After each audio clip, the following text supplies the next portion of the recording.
मैं एक चीज बड़ा क्लियरली बताना चाहती हूँ। आज जब ये वक्फ पर बात हो रही थी कि आज इस टॉपिक पर शो करना है, तो एक चर्चा में एक बात हुई, अतिकुर रहमान साहब भी जुड़ गए भाई। तो मैं एक चीज कहना चाह रही हूँ कि उसमें चर्चा ये अजीज खान साहब हुई कि इतनी जमीन है वक्फ पर, तो क्यों नहीं छोटा छोटा टुकड़ा गरीब मुसलमानों को बांट देता है वक्फ?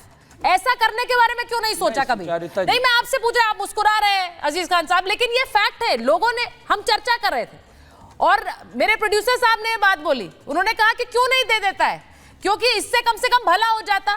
200-300 लोग मैनेज कर रहे हैं इतनी बड़ी जमीन, जिसका मैं अभी दिखा भी रही हूं। दिल्ली जैसे 3 आ जाए, मुंबई अभी शहजाद जी ने बताया कितने समा जाए, उतनी जमीन है। और वैसे गरीबी देख लीजिए मुसलमानों में कितनी। अजीज खान साहब, ये तो अच्छी चीज है, नेताओं को बोलना चाहिए, करिए। देखिए, मैं सुचेता जी थोड़ा सा स्पष्ट करना चाहूंगा। आपको भी क्यूआर कोड आ गया क्या फोन में? देखिए, अभी मैं सुन रहा था, देख रहे हैं हम। वाकई में नहीं क्यूआर कोड मुझे भी आया है और आपके पास भी आया होगा, आप भी वोट करें। आप सुनिए मेरी बात। शहजाद अभी किस तरह बता रहे थे कि साहब 9 लाख एकड़ जमीन है वक्फ के पास, और आपने भी कहा और अच्छा भी लगा कि इतना पैसा अगर उससे कमा करके मुसलमानों में बांट दिया जाता तो लोग अमीर हो जाते। सही बात है, मैं कह रहा हूं, ठीक कह रहे हैं वो। शायद उनको ये पता नहीं है कि उस जमीन में, अरे सुनिए ना, उस जमीन में कब्रिस्तान है, उसमें इनको शायद पता होगा मदरसा बना हुआ है, मस्जिदें हैं, खानकाह है, देखने में तमाम जमीन है, लेकिन एक्चुअल में वो जमीन क्या है शायद इनको पता नहीं। कब्रिस्तान से कौन सा इनकम लेना चाहते हैं आप? मस्जिदों से कौन सा इनकम लेना चाहते हैं? खानकाहों से कौन सा इनकम लेना चाहते हैं? मैं जानना चाहता हूं। सवाल इस बात का है, जिस तरह नैरेटिव सेट किया जा रहा है इस देश में कि साहब हिंदू वर्सेस मुसलमान करने का प्रयास, आप इस बात को समझिए। देखिए, जैसे वो कहते हैं ना कि सियासत इस कदर आवाम पर एहसान करती है, ये शहजाद भाई के लिए है, खासतौर से जिस पार्टी में है कि सियासत इस कदर आवाम पर एहसान करती है, पहले छीन लेती है। अगर हमारे मंदिर से एक तरफ तो एहसान कर रहे हैं, हिसाब में बिल ला रहा है, और तो फिर ऐसी परिस्थिति आप पर क्यों नहीं, फिर वक्फ से क्यों नहीं? मैं थोड़ी कह रहा हूं भाई, इनको रोकिए। सबसे पहले एक बात बता दीजिए, मैं सिर्फ यहाँ बैठे मैं एक बात पूछना चाहता हूँ। मैं एक बात पूछ रहा हूँ। जितनी भी धार्मिक संस्थाएं हैं, चाहे वो सिख धार्मिक संस्थाओं को लेकर के बात की जाए, चाहे हिंदू धार्मिक संस्थाओं को लेकर के बात की जाए, कि चाहे हमारी हिंदू धार्मिक संस्थाएं, सिख धार्मिक संस्थाएं, जैन धार्मिक संस्थाएं, अगर इन धार्मिक संस्थाओं को बात किया जाए तो आपको भंडारा बांटते रोड पर नजर आएंगे, आपको इलाज कराते हुए नजर आएंगे, ठीक है, आपको लंगर करते हुए, इलाज कराते हुए सारी चीजें नजर आएंगे। कितने वक्फ बोर्ड पर, मैं पूछ रहा हूँ, कितने वक्फ बोर्ड के भंडारे देखे गए, कितने वक्फ बोर्ड ने हॉस्पिटल बनाए?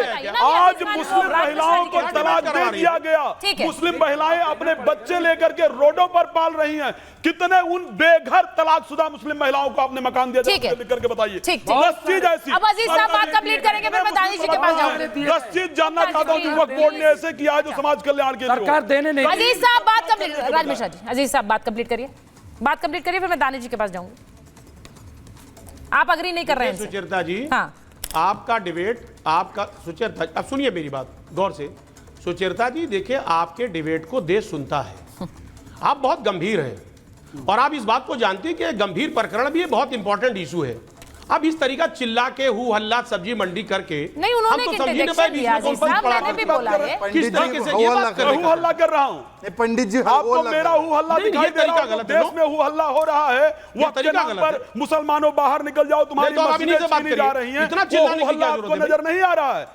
जब संसद के अंदर एक व्यक्ति फिलीपींस के नारे लगाता है, फलस्तीन के नारे लगाता है, वो हु हल्ला आपको नजर नहीं आता? आप बुला के डिबेट करवा रही हैं। ठीक है, ठीक है, बोलिए। एक ब्राह्मण बोल दे, एक सनातनी बोल दे, तो हो हल्ला हो गया। उनको भी तो अजीज खान साहब देखिए, ये आप सेंटिमेंट समझिए इस वक्त क्या हो रहा है।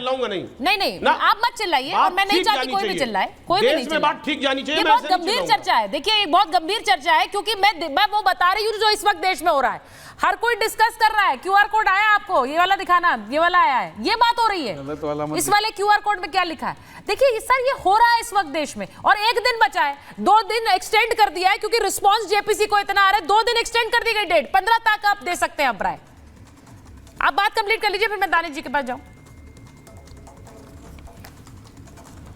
देखिए सुचेता जी, इस गंभीर प्रकरण को ऐसे लोग जैसे बैठे हुए बात कर रहे हैं, ऐसे लोग उसको दबाना चाहते हैं, वो नहीं चाहते हैं। ये तो सही नहीं है दानिश साहब। वो आप अजीज साहब, now you are commenting on a guest नहीं चाहते हैं। आप मेरे इसको कहीं ना कहीं एक राज मिश्रा जी, एक मिनट, राज मिश्रा जी प्लीज, पक्ष लें और हम राज मिश्रा जी मेरी आपसे रिक्वेस्ट हम नहीं बोलेंगे, आप इन्हीं से बोलवाइए। अजीज खान साहब देखिए, ऐसे वैसे गेस्ट ये सब बोलना मत, अवॉइड करिए ना। इस तरह किसी भी मेहमान पर आप कमेंट नहीं कर सकते। राज मिश्रा जी मेरी रिक्वेस्ट है आपसे, क्या करें भाई, एक मिनट, तो मैं बोल रही हूँ ना, आपका पक्ष मैं रख रही हूँ, आप मेरे मेहमान हैं, मेरे किसी भी मेहमान के बारे में ऐसी बात नहीं हो सकती, अजीज खान साहब के बारे में भी नहीं हो सकती है। ऐसे वैसे जैसे शब्दों का इस्तेमाल मत करिए अजीज खान साहब, दैट्स नॉट नाइस।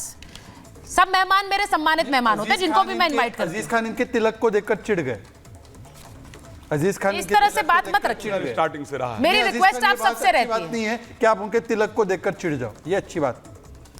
अब मैं एक बार दानिश कुरैशी साहब के पास जा रही हूँ। दानिश साहब आपके जो देखिए सुचेता, हाँ नहीं, समाजवादी पार्टी चिढ़ती क्यों है तिलक? चलिए आप उन्हीं से बुलवाइए, मैं नहीं बोल पाऊंगा। नहीं, तिलक अब अजीज खान साहब अब आप नाराज मत हो जाइए, नाराज मत हो जाइए। वैसे ही एक बयान को लेकर आपके नेता और पार्टी को घेरा जा रहा है, मठाधीश वाला बयान, आप जानते हैं उस पर अभी तक रिएक्शंस आ रहे हैं, अभी तक रिएक्शंस आ रहे हैं।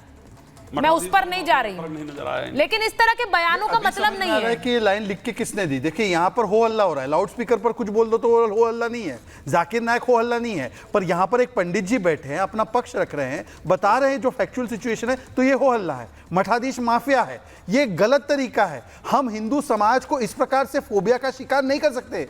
ये बांग्लादेश थोड़ी है भाई, ये भारत है। ये जो डिबेट जिहाद शुरू हो गया ना कि मैं डिबेट पैनलिस्ट को तिलक लगा के आया है तो मैं उसको टारगेट करूंगा, ये बहुत गलत प्रवृत्ति है। अच्छा, अब आप एक और नया नाम दे दीजिए ऐसे। अब एक और डिबेट आप ही शुरू कर देंगे यहाँ शहजाद। दास जी भी चिल्लाए उन पे, आप एक और डिबेट शुरू कर देंगे। दास जी भी चिल्लाए उन पे नहीं। असद साहब की, असदुद्दीन ओवैसी की तस्वीरें दिखाइए जरा, और दानिश साहब के पास जाऊंगी मैं। असदुद्दीन ओवैसी की तस्वीरें स्क्रीन पर रखिए, क्योंकि वो QR कोड लेकर बाकायदा खड़े हुए हैं और देखिए बोल रहे हैं वोट करिए, आपको भेजना है। ये आपके नेता के बयान है दानिश साहब, वो कह रहे हैं कि अगर ये QR कोड स्कैन नहीं किया तो देख लीजिए बर्बादी आएगी इस देश में, और फिर अगर बर्बादी आई तो हम बर्बाद कर देंगे।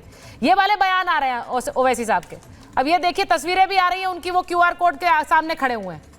अब लोगों को क्या लगता है, जब एक तरह की मुहिम शुरू हो जाती है तो दूसरे लोगों को लगता है हमें भी मुहिम शुरू करनी है। वहां भी रिवर्स मुहिम शुरू हो गई है देश में।